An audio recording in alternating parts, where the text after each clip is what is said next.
why do we cheat? And why do happy people cheat? And when we say infidelity, what exactly do we mean? Is it a hookup, a love story, paid sex, a chat room, a massage with happy endings?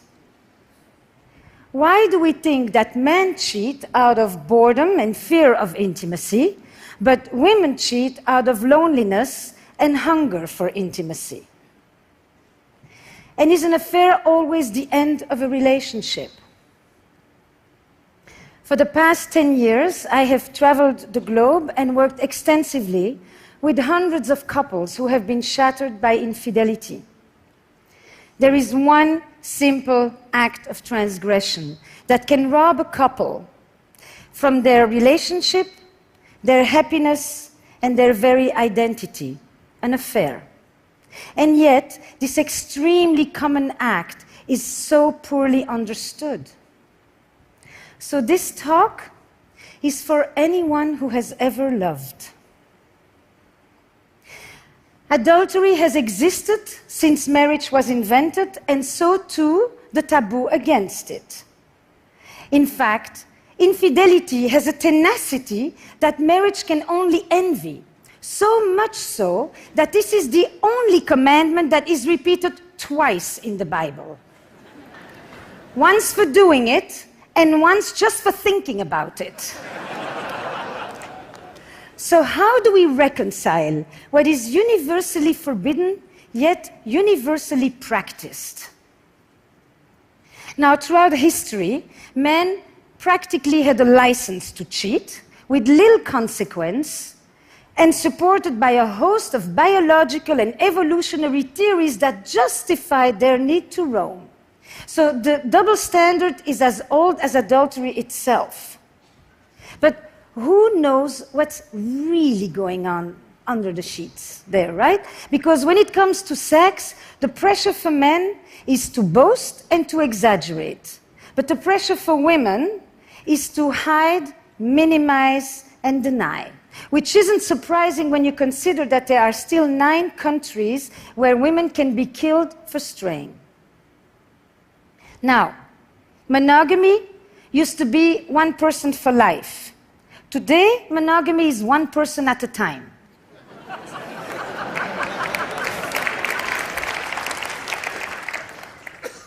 I mean, many of you probably have said, I am monogamous in all my relationships. We used to marry and had sex for the first time, but now we marry and we stop having sex with others. The fact is that monogamy had nothing to do with love.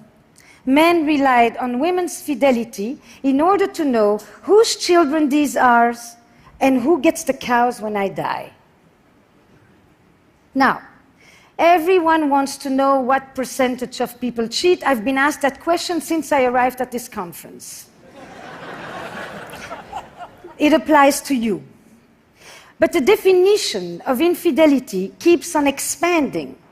Sexting, watching porn, staying secretly active on dating apps. So because there is no universally agreed upon definition of what even constitutes an infidelity, estimates vary widely, from 26% to 75%. But on top of it, we are walking contradictions. So 95% of us will say that it is terribly wrong for our partner to lie about having an affair, but just about the same amount of us will say that that's exactly what we would do if we were having one. Now, I like this definition of an affair. It brings together the 3 key elements. A secretive relationship, which is the core structure of an affair, an emotional connection to one degree or another, and a sexual alchemy.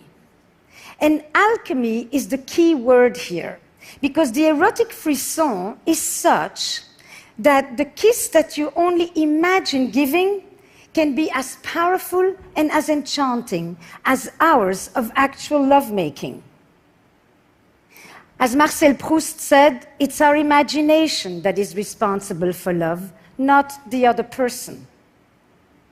So it's never been easier to cheat, and it's never been more difficult to keep a secret.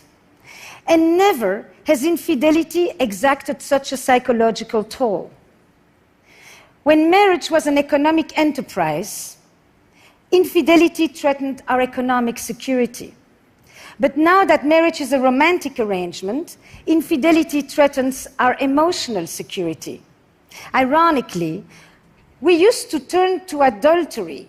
That was the space where we sought pure love. But now that we seek love in marriage, adultery destroys it. Now, there are three ways that I think infidelity hurts differently today. We have a romantic ideal in which we turn to one person to fulfill an endless list of needs, to be my greatest lover, my best friend, the best parent, my trusted confidant, my emotional companion, my intellectual equal. And I am it. I'm chosen, I'm unique, I'm indispensable, I'm irreplaceable, I'm the one. And infidelity tells me I'm not. It is the ultimate betrayal. Infidelity shatters the grand ambition of love. But if throughout history, infidelity has always been painful, today it is often traumatic because it threatens our sense of self. So my patient Fernando, he's plagued. He goes on, I thought I knew my life. I thought I knew who you were, who we were as a couple, who I was. Now I question everything. Infidelity, a violation of trust, a crisis of identity. Can I ever trust you again, he asks. Can I ever trust anyone again? And this is also what my patient Heather is telling me when she's talking to me about her story with Nick, married, 2 kids. Nick just left on a business trip. And Heather is playing on his iPad with the boys when she sees a message appear on the screen. Can't wait to see you. Strange, she thinks, we just saw each other. And then another message.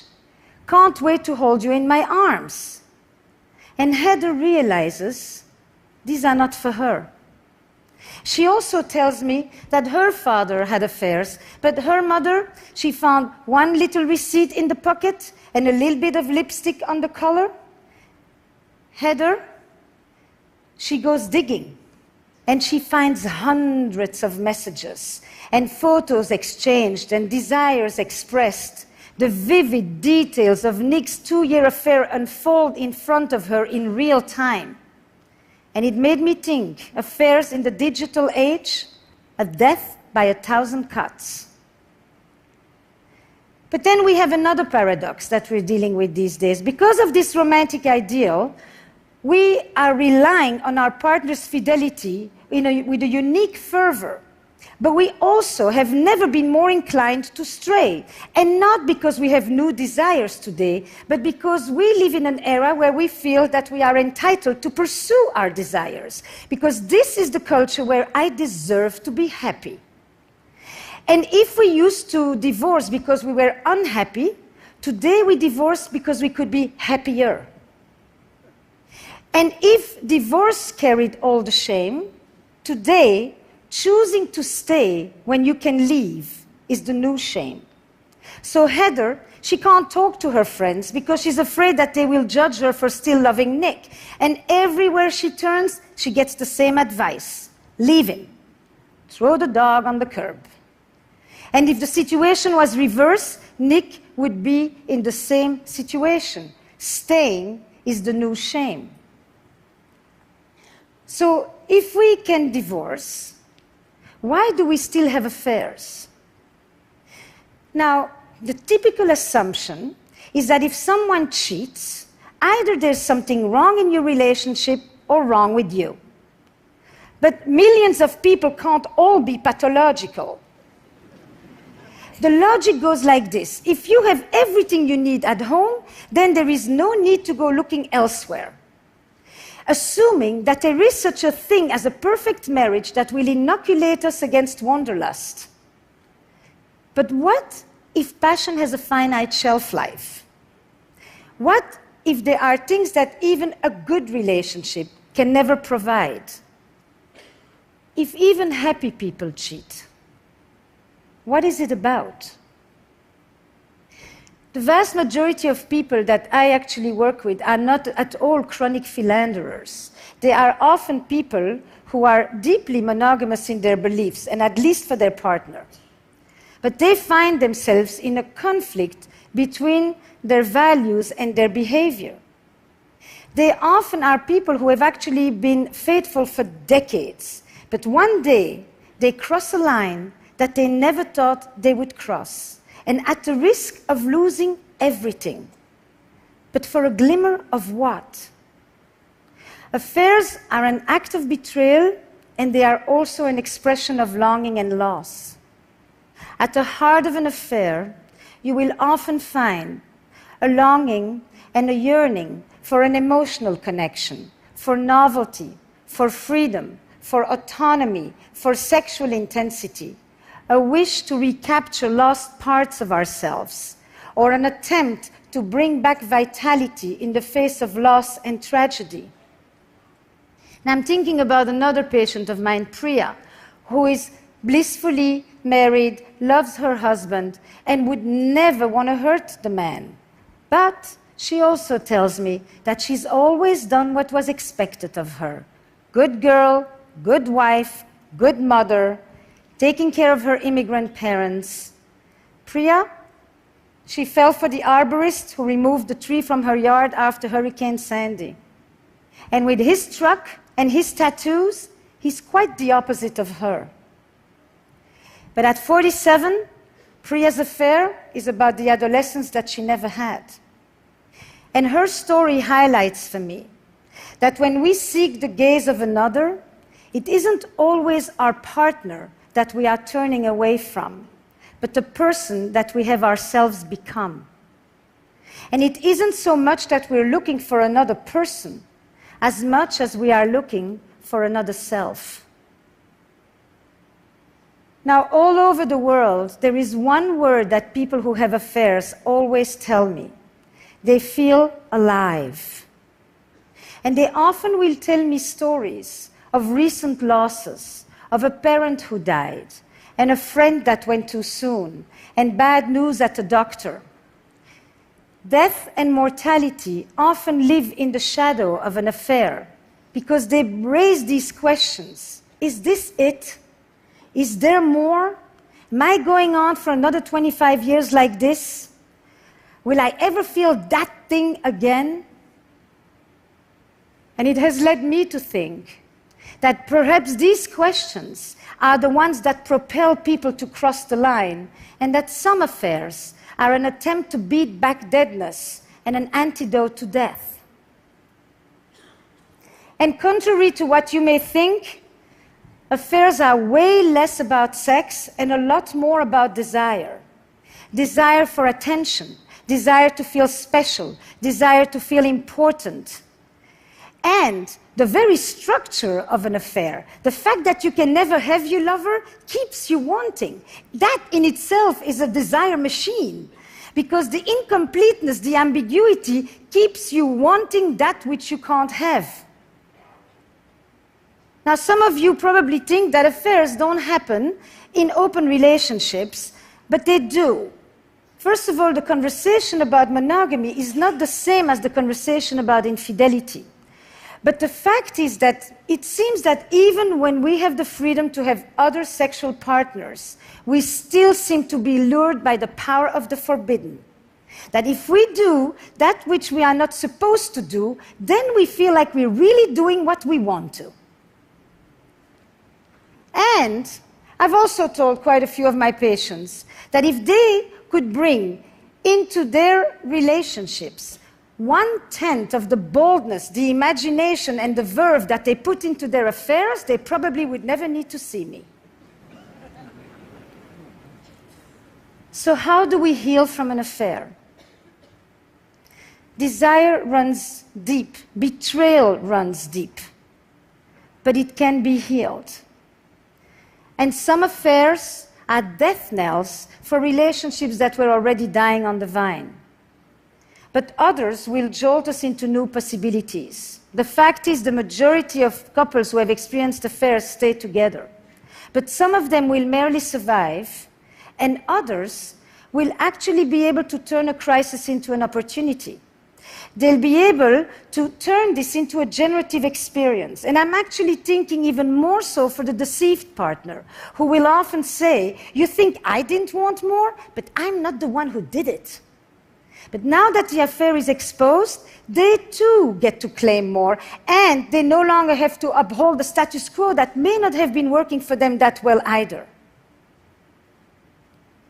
I've noticed that a lot of couples, in the immediate aftermath of an affair, because of this new disorder that may actually lead to a new order, will have depths of conversations with honesty and openness that they haven't had in decades.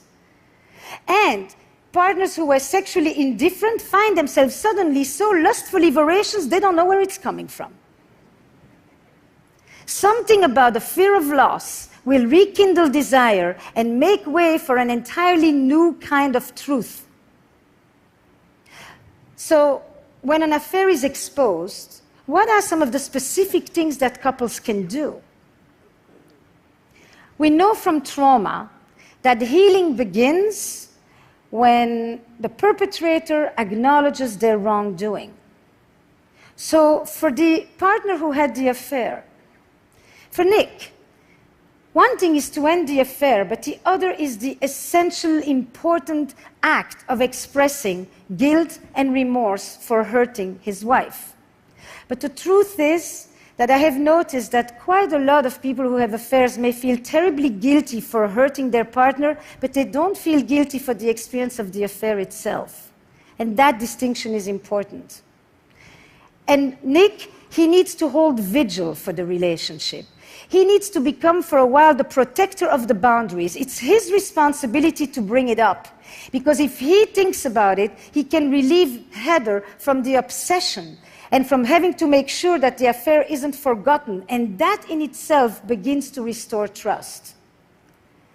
But Heather, or deceived partners, it is essential to do things that bring back a sense of self-worth, to surround oneself with love and with friends and activities that give back joy and meaning and identity.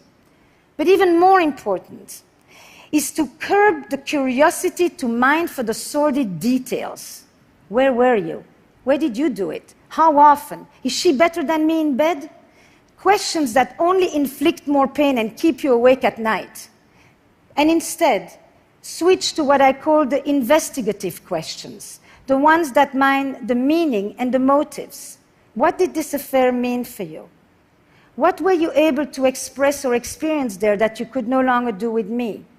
What was it like for you when you came home? What is it about us that you value? Are you pleased this is over? Every affair will redefine a relationship, and every couple will determine what the legacy of the affair will be. But affairs are here to stay, and they're not going away. And the dilemmas of love and desire, they don't yield just simple answers of black and white and good and bad and victim and perpetrator. Betrayal in a relationship comes in many forms. There are many ways that we betray our partner, with contempt, with neglect, with indifference, with violence. Sexual betrayal is only one way to hurt a partner. In other words, the victim of an affair is not always the victim of the marriage. Now, you've listened to me, and I know what you're thinking. She has a French accent. She must be pro-affair.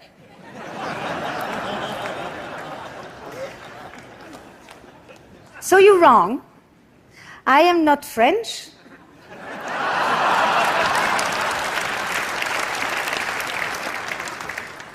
And I'm not pro-affair. But because I think that good can come out of an affair, I have often been asked this very strange question: would I ever recommend it? Now, I would no more recommend you to have an affair than I would recommend you to have cancer. And yet we know that people who have been ill often talk about how their illness has yielded them a new perspective. The main question that I've been asked since I arrived at this conference when I say I do a talk about infidelity is for or against? I said yes. I look at affairs from a dual perspective. Hurt and betrayal on one side, growth and self-discovery on the other. What it did to you and what it meant for me.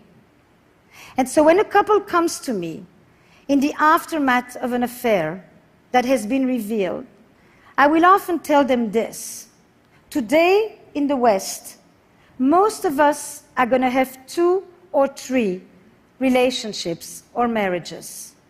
And some of us are going to do it with the same person.